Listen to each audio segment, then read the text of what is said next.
건강한 네. 요일의 앨리스 구독, 구독, 좋아요, 부탁드려요. 부탁드려요.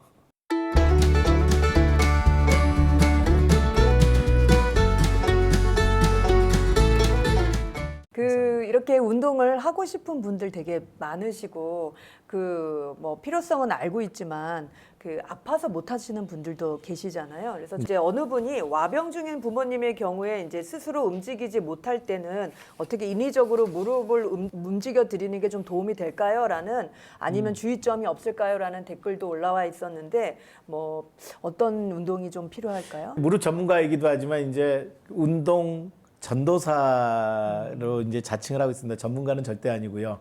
이제 저 역시 네. 운동 초보지만 운동이 중요하다는 건 알고 있는데 사실은 그 와병 중에 있는 분들도 절대적으로 운동이 필요하다고 믿고 있습니다. 사실은 뭐 필라테스라고 하는 운동이 1차 세계대전 때 조셉 필라테스라고 하는 의사가 이렇게 총상을 입고 침상에 누워있는 병사들에게 어떻게 운동을 시켜야 될까를 고민하면서 나온 운동이거든요. 네. 결국 코아가 꼼짝 못하고 침상에 누워 있어도 힘을 주었다 뺐다 하면서 골반에 움직임을 주기 시작하고 호흡을 가다듬기 시작하면서 점점 움직일 수 있는 밸런스를 맞추는 게 이제 필라테스의 기본인데 그 필라테스를 여러분들 1차 세계대전 때 병상에 나이팅게일과 함께 누워있는 병사를 생각해 보시면 어떻게 개발된 운동이다는 걸 알게 될 겁니다. 그거를 생각하시면 어르신들에게도 본인이 누워서 신체 활동이 떨어져 있지만 의지가 있고 회복하려고 하는 본인의 생각만 있다면 얼마든지 그런 이제 코어에 힘을 주었다 뺐다 하는 운동에서부터 필라테스와 같은 기본적인 코어와 사지를 연결시키는 운동을 응용할 수 있는 게 충분히 있을 거라고 생각을 합니다. 무릎 관절에도 무릎이 너무 아파가지고 움직이지 못하거나 연골 재생술처럼 디디지 못하는 단계를 거쳐야 되는 분들에게도 저희가 이제 운동을 권하는데 그게 똑같은 식입니다. 이게 무릎 관절을 누워 있었더라도 힘을 딱 줬다가 단단하게 만들었다가 힘 빼고 하는 걸 이제 세팅 운동이라고 하죠. 대퇴사두근의 세팅 운동만으로도 굉장한 운동 효과를 보기 때문에 아프신 분들도 밥 먹고 20번 스쿼트를 못 하시면 20번 정도 세팅을 하시라. 이것도 100개 정도 하면 정말 놀라운 변화가 일어나게 될 겁니다. 네. 네. 근데도 이제 통증 때문에 만약에 움직이지 그럼에도 이제 통증 때문에 힘들다고 하는 분들은 또 어떻게 할 수 있는 방법이 있을까요? 물론 수동적인 운동도 굉장히 중요하겠죠. 관절이 굳으면 아프면 운동을 못 하니까. 그래서 이제 옆에서 이제 구부렸다 폈다를 하거나 최근에는 이제 기계를 통해서 CPM이라는 기계를 통해서 관절을 꺾어주는 운동이 있습니다. 이제 그런 운동이 일단 유연한 관절을 만들어주는 게 이제 운동의 시작이 되겠죠. 그리고 대부분의 통증은 적어도 이제 현대 의료에서 통증만 우리가 따로 관리할 수가 있다. 그러니까 적절하게 의사들이 이제 처방하는 약이나 그런 걸 통해서 통증을 적절하게 만들고 그 다음에는 관절의 유연성 운동을 해주면 그 다음서부터 이제 세팅서부터 이제 시작하면 대부분의 경우는 불가능하지 않습니다. 할 수 있습니다. 네. 네. 그럼 운동을 이제 적극적으로 못하는 경우 이제 대체할 수 있는 운동을 아까 자전거 운동을 좀 추천을 해주셨는데요. 이제 자전거 운동 말고 나이 드신 분들, 여성분들 수영을 또 많이 하시잖아요. 수영은 또 어떨까요? 수영이나 이제 주로 아쿠아로빅을 많이 권하시죠. 왜냐하면은 수영은 숙련도에 따라서 운동량이 너무 달라서 초보 수영하시면은 물을 많이 드시고 운동을 자꾸 안 하시죠. 근데 아쿠아로빅은 진입장벽이 없습니다. 그냥 물속에서 걷고 춤추고 즐겁게 1시간을 지내면 좋은데 물의 저항 때문에 운동량은 늘고 부력 때문에 관절 부담은 적거든요. 그래서 가장 안전한 운동이 아쿠아로빅입니다. 안타깝게도 우리나라 아쿠아로빅은 많이 보급돼서 좋아지고 있는데 코로나 때 이제 아쿠아로빅이 많이 이제 중단이 되는 바람에 무릎 관절 건강에도 많은 영향을 미치고 있습니다. 그래서 빨리 코로나가 회복이 되고 백신이 보급이 돼서 아쿠아로빅 같은 좋은 운동들을 많은 분들이 하셨으면 좋겠습니다. 네.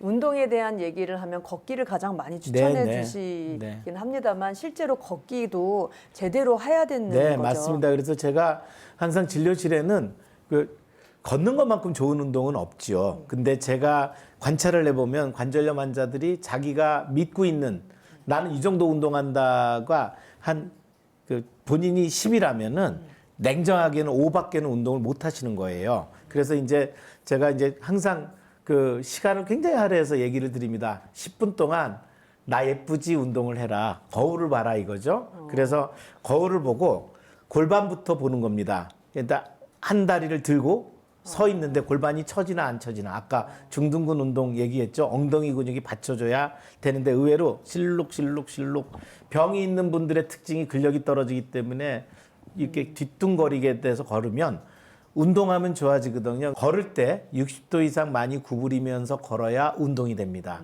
그렇게 1시간을 걸어야 아까 강아지를 데리고 이제 1시간을 걷는 3m의 운동이 가능하기 때문에 그거를 트레이닝을 통해서 하실 수가 있습니다. 10분만 내 얼굴 바라보고 나 예쁘지 운동을 하시면 됩니다. 네, 그러면 이제 운동도 운동이지만 운동을 하면서도 먹는 거 빠질 수가 없잖아요. 이제 먹는 것도 다양하게 무릎에 좋은 거 뭐 음식 없나요? 저희도 얘기 많이 좀 나눠봤었는데요. 사실 효과가 많이 없다면서요?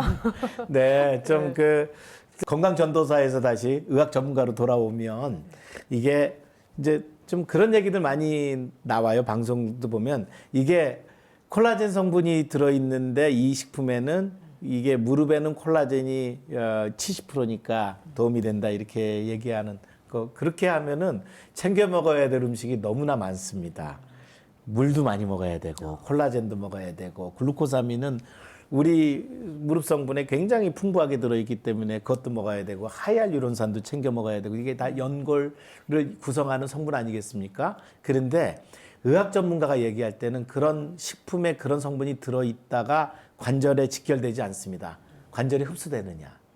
이게 과연 관절에 직결되는 어떤 인과관계가 있느냐. 한 10g을 먹으면은 1g이 생기느냐. 그런 인과관계를 볼 때 사실은 글루코사민이나 보스웰리아나 홍합이나 뭐 여러 가지 어떤 관절 연골에 관련된 식품은 그 기준을 통과한 게 안타깝게도 없습니다. 그러니까 그렇지만 그게 꼭 효과가 없다라기보다는 그런 성분이 들어있다는 게 내 연골로 내 병든 연골로 직접 연관이 되지 않는다. 그렇기 때문에 너무나 많은 큰 돈을 들이고 너무나 어렵게 이 식품을 구해서 먹어야지 내 건강이 지켜진다는 거는 굉장히 좀 건강하지 않은 이제 얘기가 되는 거죠. 한 가지 제가 강조하고 싶은 의학적으로 입증된 건 있습니다. 우리나라 분들이 폐경이 이후에 여성분들, 그다음 65세가 넘어가시는 모든 노인분들은 칼슘을 1g 이상 드시는 게 좋습니다. 비타민 D가 포함되어 있으면 더 좋고요. 흡수율이 좋아지기 때문에 적절한 야외 활동을 해서 자외선이 있을 때 가장 뼈 건강을 지키는데 그거는 WHO의 권장 성분의 양에 비해서 우리나라의 식습관이 굉장히 칼슘이 좀 부족해요.